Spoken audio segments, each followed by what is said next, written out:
Welcome to latest world news. The Syrian conflict is at the center of intense diplomatic activity in New York, where world leaders are attending the UN General Assembly.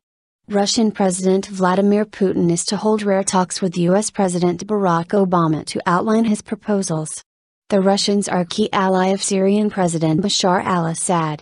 Western leaders have recently softened their stance towards him, conceding that he might be able to stay on during a political transition.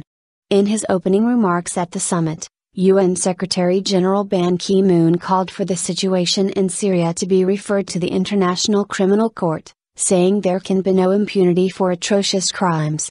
He said 5 countries, Russia, the US, Saudi Arabia, Turkey and Iran, were key to finding a political solution, but unless they could compromise it would be futile to expect change on the ground. Earlier, Moscow suggested there were plans to form an international contact group including all the countries Mr. Ban mentioned plus Egypt.